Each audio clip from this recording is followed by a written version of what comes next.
Assalamualaikum warahmatullahi wabarakatuh. Saya Kapolsek Pulau Ende untuk Kamarudin.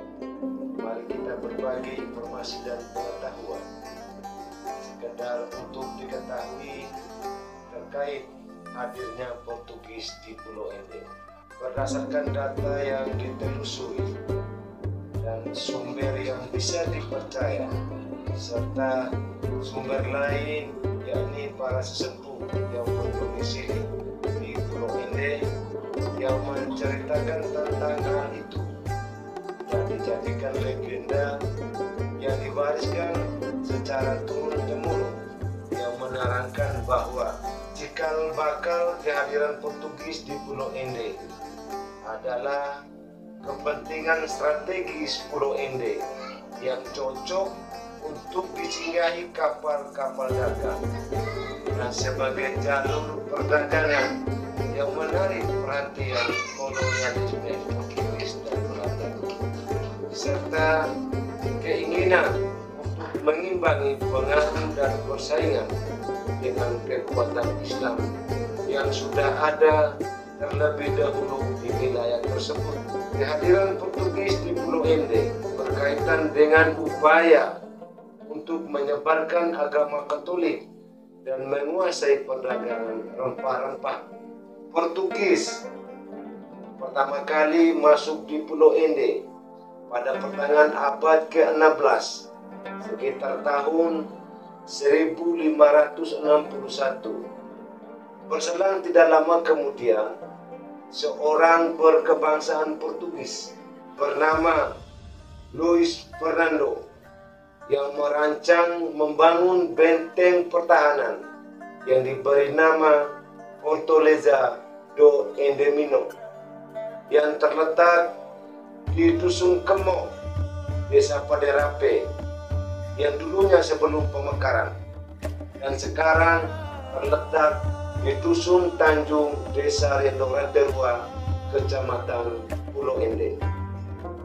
Ide pembangunan benteng tersebut dengan tujuan untuk melindungi diri dan untuk membendung serangan kolonial Belanda. Umat Katolik dan misionaris Portugis waktu itu bergotong royong membangun benteng yang terbuat dari batu kapur. Setelah benteng selesai dibangun dan diangkatlah seorang panglima benteng, yaitu Pero de Carvalhais dari Evora. Jadi pada akhir abad ke-16 sekitar tahun 1598 misionaris Portugis telah berupaya menyebarkan agama Katolik di Pulau Ende. Pada waktu itu terdapat 3 stasi yang lengkap dengan gerejanya, yakni stasi Saraboro dengan gerejanya Santa Maria Magdalena, stasi Numba dengan gerejanya Santo Dominikus, dan stasi Corelalas dengan gerejanya bernama Santa Catarina dari Sena. Pada awal abad ke-17 pada tahun 1605 memicu konflik yang sangat genting. Para penduduk benteng di Pulau Ende diusir. Namun gejolak tersebut tidak terjadi perlawanan besar sehingga Portugis masih bertahan di Pulau Ende. Tindakan tersebut karena masyarakat pribumi menyebarkan kebencian serta menghasut penduduk untuk melawan Portugis dengan alasan orang-orang Portugis telah bertindak kasar dan menghukum penduduk pada saat pembangunan benteng tersebut. Jadi pada tanggal 20 April 1613 Benteng Solo yang menjadi kekuatan utama benteng Portugis jatuh ke tangan Belanda Sejak tahun 1613 itu, seluruh misi Solo yang meliputi Pulau Solo, Flores, dan Pulau Ende ada di bawah kekuasaan kolonial Belanda. Pada bulan November 1613, Panglima Benteng Solo, Adrian van der Velde, mengunjungi Pulau Ende untuk mendamaikan orang Islam dengan orang Katolik. Ia menyuruh untuk menghancurkan benteng Ende yang berada di Pulau Ende, tetapi penduduk Pulau Ende menolaknya. Hal tersebut terungkap dalam surat Panglima Benteng, Adrian van der Velde, yang dikirim kepada Gubernur Jenderal Peter Bot, bahwa berdasarkan kunjungannya ke Pulau Ende saat itu pada bulan November 1613, masyarakat pribumi telah mengusir imam-imam Portugis, termasuk membunuh putri Luis Fernando yang bernama Rendo. Setelah itulah Pulau Ende tidak ada lagi misionaris Portugis.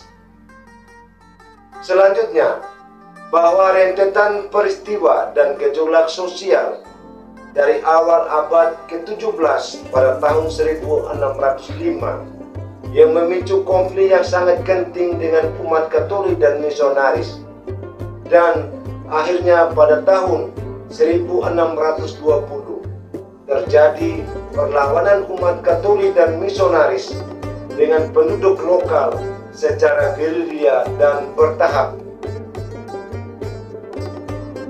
Selama kurang lebih 10 tahun, dan baru pada tahun 1630 terjadi pembunuhan semua orang Portugis yang berada di benteng dan pengusiran Portugis secara menyeluruh di Pulau Ende oleh penduduk lokal yang beragama Islam, sehingga Portugis terusir dari Pulau Ende. Dan saat itu banyak penduduk Katolik yang beragama Katolik saat itu murtad dan masuk Islam, dan Pulau Ende dikuasai penduduk yang beragama Islam. Karena takut balas dendam Portugis, penduduk akhirnya mengungsi ke pantai Teluk Ende, saat mana pusat peradaban di Ende itu berpindah dari Pulau Ende ke Ende Daratan. Jadi selanjutnya, penyerangan Portugis di Pulau Ende besar kemungkinan dipelopori oleh Jari Jawa yang nama aslinya disebut Hussein Jayadiningrat. Kekuasaan Jari Jawa atau berdirinya kerajaan Islam Ende diperkirakan terjadi sekitar tahun 1630 setelah Portugis diusir dari Pulau Ende, sehingga Pulau Ende bisa dijadikan faktor besar dan penting serta menjadi ikon berdirinya kerajaan Islam Ende. Realitas saat ini yang mana Pulau Ende penduduknya 100% beragama Islam. Hingga pada akhirnya, setelah beberapa abad mati suri, sejarah dari benteng itu pun kembali mencuat.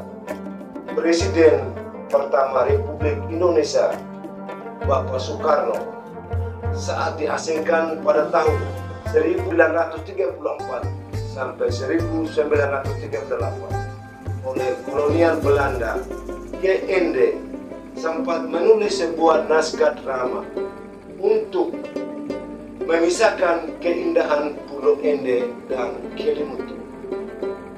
Ia pernah menuliskan naskah drama yang kemudian dipentas bersama Nutonil Kelimutu, drama yang bertajuk Rendo. Judul tersebut ternyata berhubungan erat dengan keberadaan Portugis di Pulau Ende, termasuk kisah tiga benteng nan kokoh itu. Rindo adalah nama seorang gadis cantik jelita. Ia merupakan anak kesayangan pemimpin kolonial Portugis Luis Fernando yang berada di benteng di Pulau Ende pada masa itu. Benteng tersebut saat ini yang terlihat hanya sisa-sisa puing reruntuhan yang diselimuti pohon beringin. Sisa-sisa puing terlihat sangat jelas dengan 3 buah benteng utama dengan susunan batu karang. Benteng Portugis Fortaleza de Endemino adalah benda cagar budaya. Namun sayangnya tembok peninggalan Portugis nan bersejarah itu ternyata hanya tinggal nama dan tinggal kenangan. Yang tampak hanya sebuah bekas tembok yang sudah runtuh. Padahal banyak tersimpan sejuta misteri maupun sejarah kolonialisasi Portugis di Pulau Ende, khususnya dan Kabupaten Ende pada umumnya, oleh pemerintah daerah belum dioptimalkan sebagai objek wisata sejarah. Jadi untuk mengetahui kelanjutannya, silahkan diikuti dan disimak pada part 2. Terima kasih. Wabillahi taufiq wal hidayah. Wassalamualaikum warahmatullahi wabarakatuh.